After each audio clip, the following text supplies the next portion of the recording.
መሐሙድ አህመድ በዘፈን የተዘፈነ ሕይወት። በአዲስ አበባ ከተማ ሕዝባዊ እምብርት ውስጥ መርካቶ ተብሎ በሚጠራው ሰፈር ግንቦት 30 ቀን 1933 የኢትዮጵያ ዘመን አቆጣጠር ድምፅ ተወለደ። ብዙም ሳይቆይ በመላው ሀገሪቱ እና ከዚያም በላይ የሚሰማ ድምፅ ይህ ሰው መሐሙድ አህመድ ነበር። ኃይለኛ ድምፃዊ እና የፈጠራ መንፈሱ በኢትዮጵያ ሙዚቃ ቀረጻ ውስጥ ዘላቂ ቦታን የሚቀርጽ በተለይም በኢትዮ ጃዝ ዘውጎች እና ተወዳጅ ዘፈኖች ውስጥ።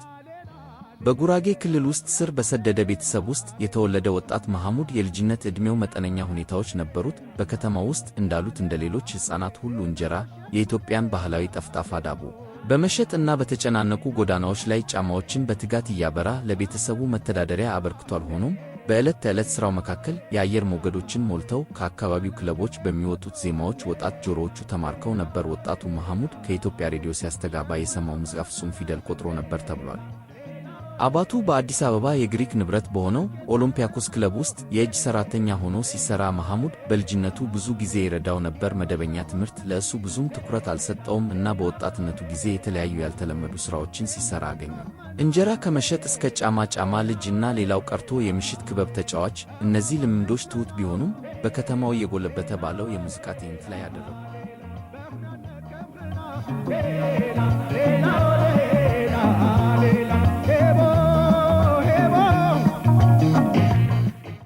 የሙዚቃ ጉዞ የመሐሙድ አህመድ እውነተኛ ትምህርት በክፍል ውስጥ ሳይሆን በአዲስ አበባ ደማቅ የምሽት ሕይወት ውስጥ ነው። ገና በአስራዎቹ ዕድሜ መገባደጃ ላይ ጫማ እያበራ እያለ ከኢምፔሪያል ቦዲጋርድ ባንድ ሬዲዮ ጣቢያ የሚተላለፈውን የሙዚቃ ስርጭት በትኩረት ያዳምጣል።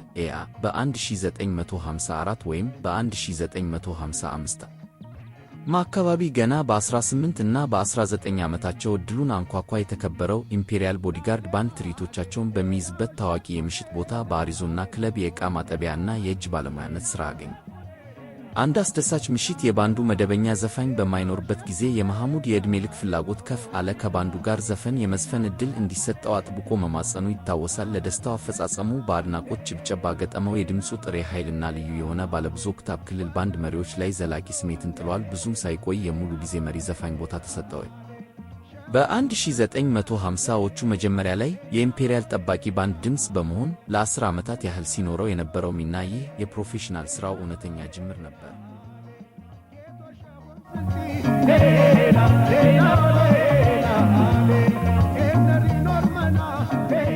በኢትዮጵያ ወርቃማ ዘመን የወጣ ኮከብ በ1950ዎቹ እና በ1960ዎቹ መጀመሪያ መሐሙድ አህመድ በኢትዮጵያ ወርቃማው የሙዚቃ ዘመን በኮከብነት ደምቆ ነበር። ይህ ዘመን አዲስ አበባ በተለዋዋጭ ጃዝ፣ ፈንክ እና ፖፕ ባህል ስታብብ ነበር። መሐሙድ ብዙ ዘፈኖችን እና አልበሞችን በመቅረጽ ለዚህ ደማቅ ትዕይንት ከፍተኛ አስተዋጽኦ አድርጓል። የመጀመሪያው የተቀዳ ነጠላ ዜማው በ1903 አካባቢ ከቬኑስ ባንድ ጋር ወጥቷል። ከናፍቆት፣ አዲስ ይጎዳኝ እና ኩ ያስደስታል ኩ የተሰኘውን ዘፈኖች አሳይቷል። በ1964 የመጀመሪያውን የረጅም ጊዜ ሪከርዱን በአይቤክስ ባንድ በካይፋ ታንጎ መለያ አወጣ።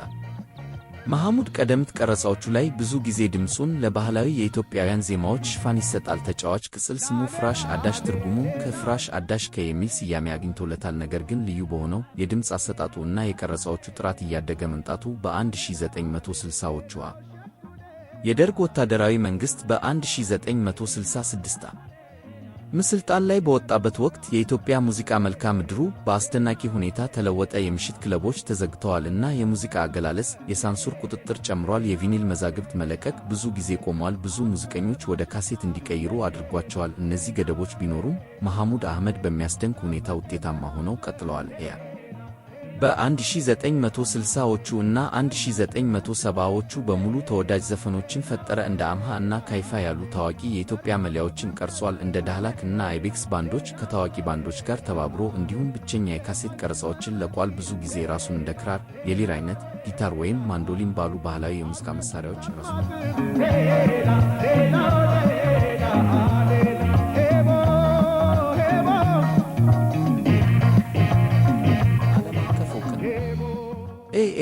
በ1970ዎቹ የመሐሙድ ሙዚቃ ከኢትዮጵያ ወሰን አልፎ ትኩረት መሳብ ጀመረ። በአዲስ አበባ ፒያሳ አውራጃ የሙዚቃ መደብር አቋቋመ። ነገር ግን ጥበባዊ መንፈሱ ወደ ትርኢት እንዲመራው ቀጠለ። በተለይም ከ1972 1973 አካባቢ ከዋልያስ ባንድ እና ከሌሎች ሙዚቀኞች ጋር በመሆን ጎበዝ የሳክስፎኒስት ባለሙያ ጌታቸው ካሳን ጨምሮ በአሜሪካን ሀገር ጉብኝት አድርጓል። ይህ የኢትዮጵያ ፖፕ ሙዚቀኞች ጥበባቸውን ለዓለም አቀፍ ታዳሚዎች ሲያካፍሉ ከነበሩት ቀደምት አጋጣሚዎች አንዱ ነው። ሙዚቃው በዲያስፖራ ማህበረሰቦች ውስጥ ላሉ ሰዎች ተወዳጅ ግንኙነት ስለነበረው ከሮሃ ባንድ ጋር ባደረገው ቀረጻዎችም ኢትዮጵያውያን ዘንድ ታማኝ ተከታዮችን አግኝተዋል።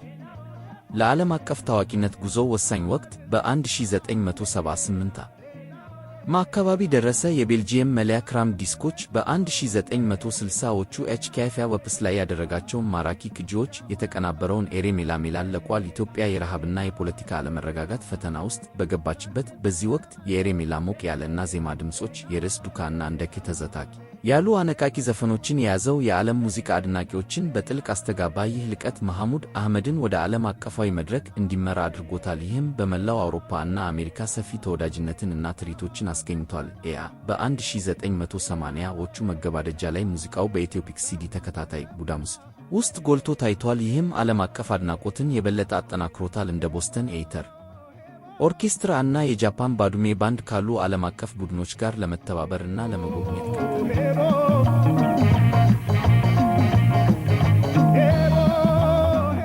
ዘላቂ ቅርስ እና ዋና ሥራዎች መሐሙድ አህመድ በአስደናቂ ሥራው ለዓለም የጥንታዊ የኢትዮጵያ አልበሞች እና የቅንብር ሥራዎችን ለዓለም አበርክቷል። የኢትዮጵያ የባህል ክበቦች ከ1960ዎቹ ጀምሮ የተቀረጹትን ቅጂዎች የሀገሪቱ የሙዚቃ ቅርስ ዋነኛ አካል አድርገው ያከብራሉ። በጣም ከተከበሩ ሥራዎቹ መካከል አልማዝ በ1965 አካባቢ፣ ዓለሜ በ1966 አካባቢ፣ ኤሬ መላ መላ በ1967 አካባቢ እና ተዘታ በተጨማሪም 1967 አካባቢ የተሰኙ አልበሞች